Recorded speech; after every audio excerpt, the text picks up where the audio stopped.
What it is, people, how we doing?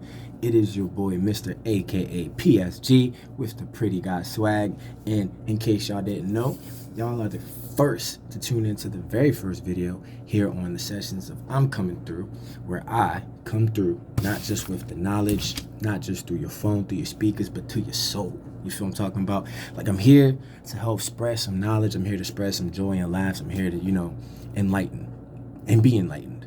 So the premise of the show, honestly, is like first starting out, because I'm a broke motherfucker right now. I ain't gonna lie to you. But thing is, I'm hoping that with this, I can kick off actually going around to people's cities, towns, whatever the case may be, putting you guys on the show, interviewing the hot spots around, what's happening, what's going on, doing collabs and the whole nine. So what are we doing today, though? Okay, so today I'm out here at work, but I'm gonna drop y'all some. So I've been reading this year, okay? Now, I know a lot of you have probably seen this book before, so one more time, here you go. The Destruction of the Black Civilization by Chancellor Williams. So started reading this book a little while ago, and I'm actually almost done with it. I've only got about like 40-something pages left. But I wanted to break this down with you guys because I've been taking these notes, like I got pages of notes, right? I've been coming through with some interesting information. Here in America, where I'm at, public education don't cover this. And honestly, like, I'm doing more of these books. So I got this book is next, When the World Was Black. So I'll be doing that book next. And I also have a couple other books that I'm ordered that I'll be doing some reviews on. So just let me know how y'all feel about, the books, the reviews, the information that I'll be presenting you, even how I'm presenting it to you. So I want to start off with, I came across this book via other creators. I cannot remember their tags right now, but I'll put them down there in the comments and everything. And I mean, wow. Just wow, really, wow. So I guess I'm gonna start with my notes, because the book goes through so much information, layer upon layer of history. And Chancellor Williams does a great job in breaking down the information and not being completely biased. He does emphasize when he is being biased about a topic, but he doesn't skew the facts. His expression of his opinion is when he's like, this is a biased opinion. But anyway, so one of the things that I really stuck out to me was Africa's origin in and of the history. And growing up, I always thought life in Africa started in Central Africa and then branched outward. It's not the case at all. So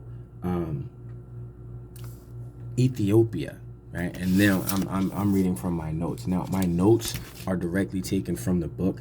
Certain things I did paraphrase, but I haven't changed any of the information from the book. So everything in my notes is in the book, and you can even reference from the book, which I encourage you to get the book yourself. Again, it is the Destruction of Black Civilization, Great Issues of Race from 4500 BC to 2000 AD by Chancellor Williams. Now, my first set of notes starts with Ethiopia is known for having the first signs of Nubian civilization, or Black civilization, I should say, because Nubia is actually a country in Africa. So it is actually, Ethiopia is known for having the first signs of Black civilization.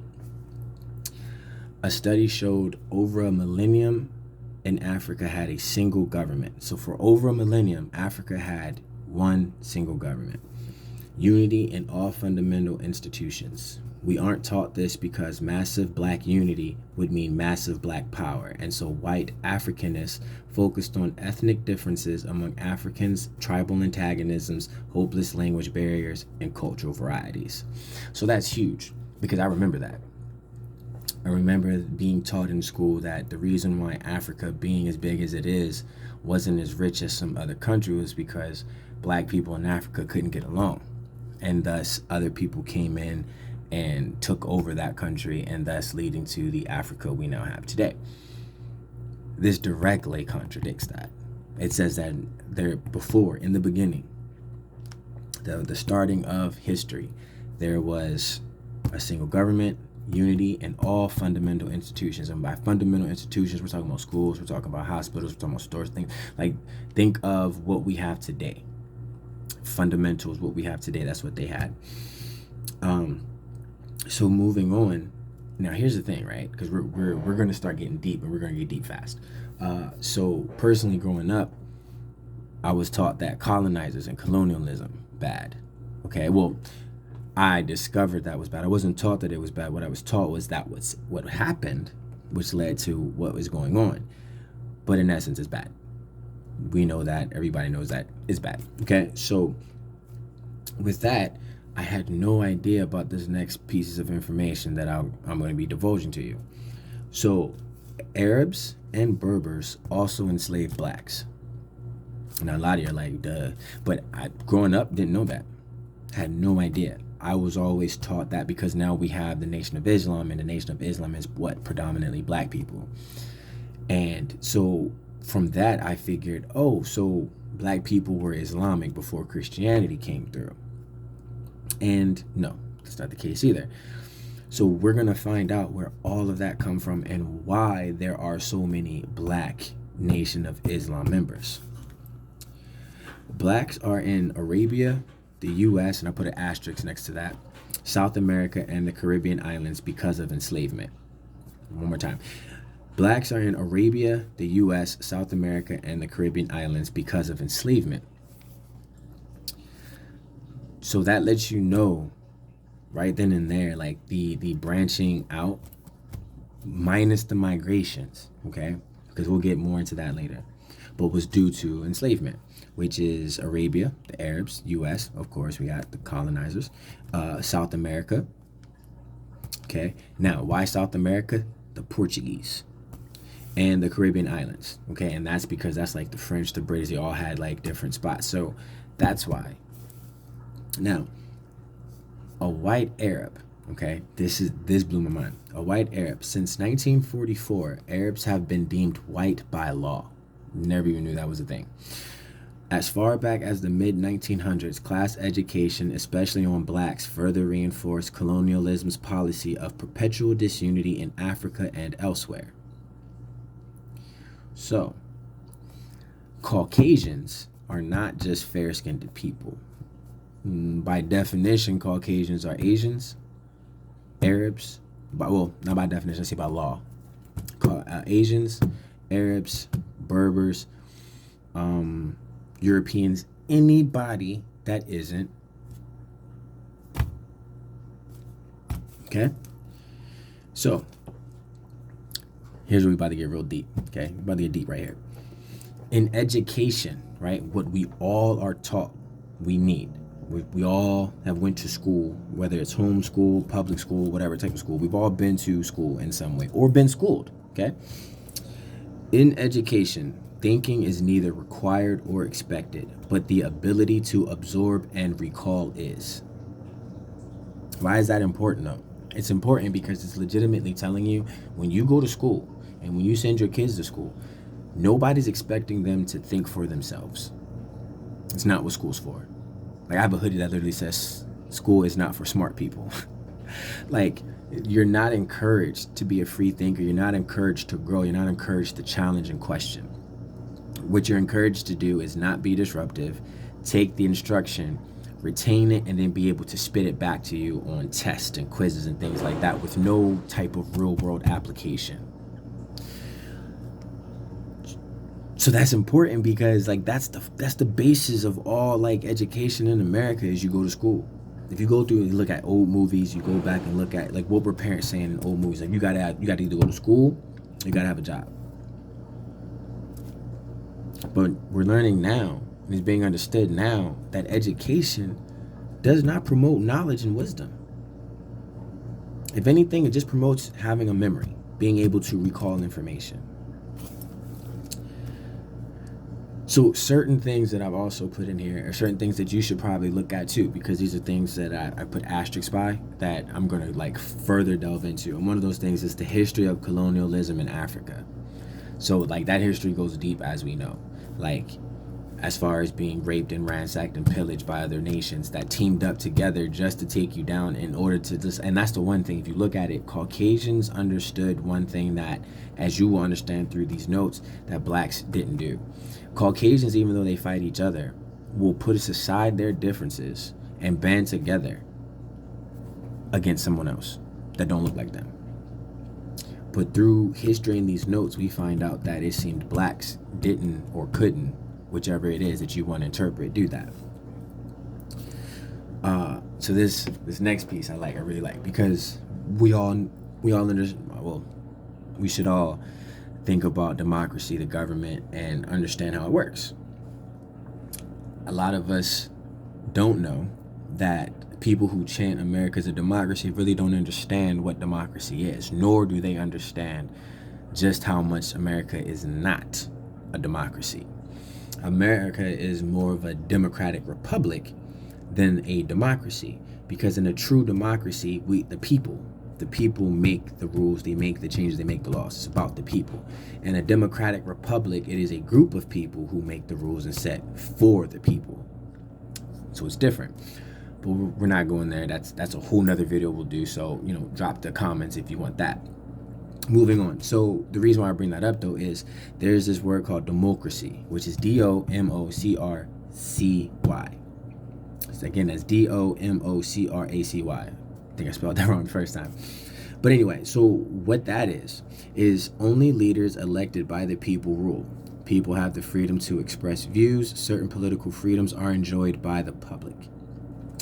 This was the earliest stage of what we now know of as democracy.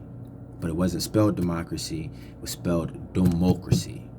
So our foundation of our government came from ancient African history. So again, I didn't learn that. I learned that democracy, as I put right here, Westerners think democracy was birthed in Athens or in Greece, but it wasn't. And there is a European explorer in East Africa before the time of Greece. And that story is very interesting. But there it is. That's what I was taught. I was taught Athens and Greece was the birthplace of democracy. The forward thinkers, the philosophers like Aristotle and Socrates and all of them, they started it. But in essence, they got it from ancient Africa and then brought it over, and they put their tweaks on it, just like the Romans did to them later on. So again, nothing is new under the sun. And seeing as how they weren't the most ancient civilization, they're just repeating. So the European explorer in East Africa, right? Now the story about that goes that there was there was a Europe explorer who went to East Africa. And this is before Greece and Rome and all that. And so he's exploring new lands. And he's in Africa, and he comes across these people. Now, these people are dark-skinned. These people live different. They dress different. So he's very interested in trying to find out more about this new people. While he's there, he wants to talk to the king. Now, how they work that out, I'm not sure. But apparently gets into a familiar situation where he's allowed to actually address the king. But the thing is, he has to wait. It wasn't like he could just go and talk to the king. They literally made him wait. And not on a couch and not for 5-10 minutes. No, he had to wait outside the gates. He wasn't even allowed in the town or the city. He had to wait outside. And while he waited, he noticed that older people were coming through in set intervals, and he was trying to figure out why they were being let into the city, and he couldn't. Of course, who wouldn't be upset, right? So he's upset by that. But what he doesn't know is that those older people that he was waiting for to go by, that he had no idea who they were, those were the village elders. Okay?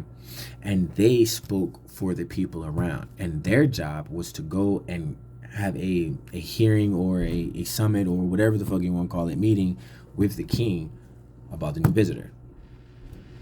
And in doing so, whether or not he was going to be permitted to stay. Because if they said no, then guess what? He had to go.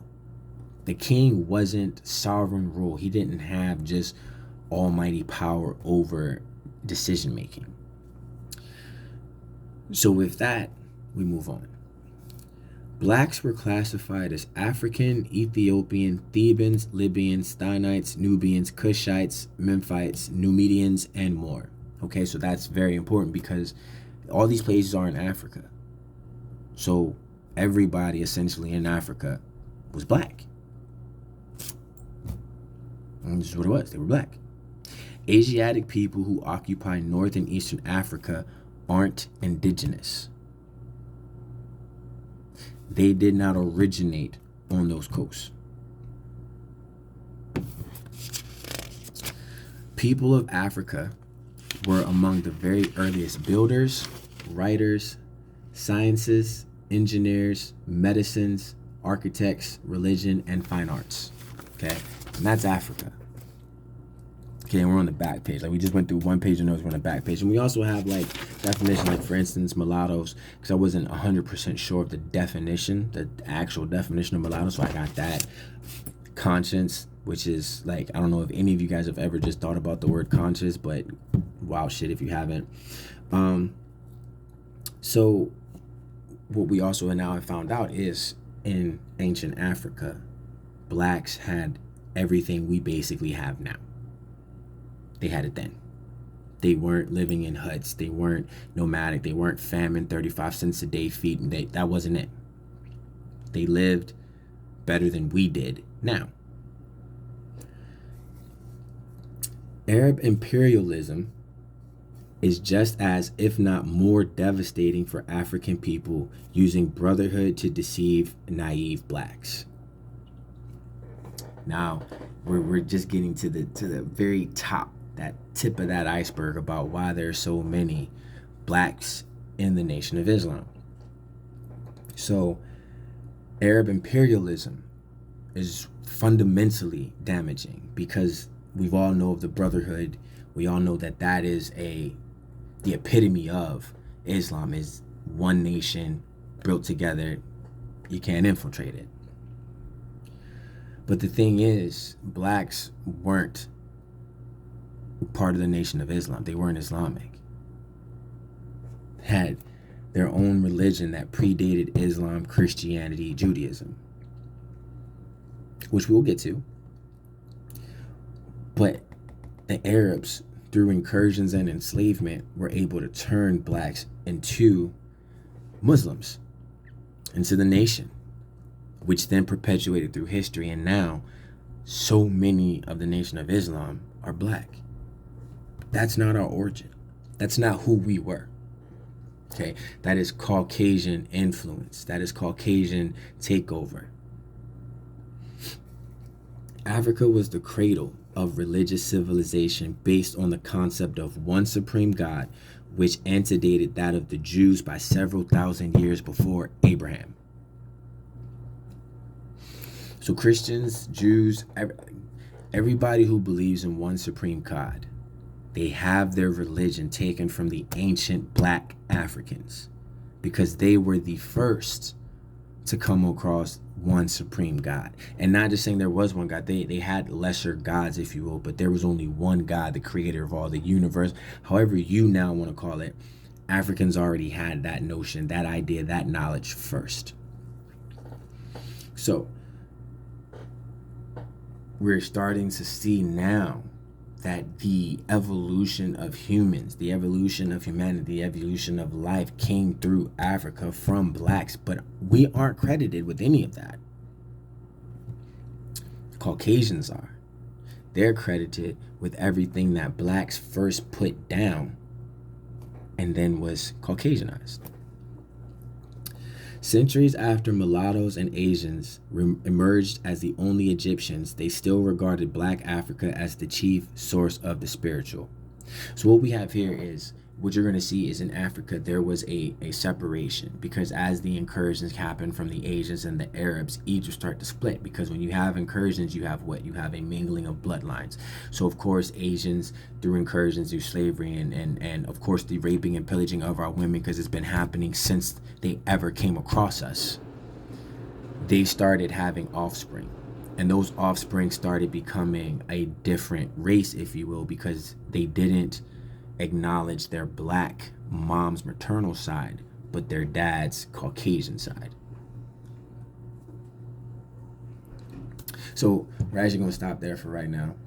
I'm going to see what you guys think. I'm going to hear what you guys think in those comments. Let me know if you want part 2, because we still have so much more to go through. So if you're interested in it, you like it, you want more, definitely drop down, hit that like button, hit that subscribe button, and just let me know, because you know what, I'm going to be dropping some more of these, and I'm here for you. I hope you like it. I hope you enjoyed it, and I'll see you in the next one.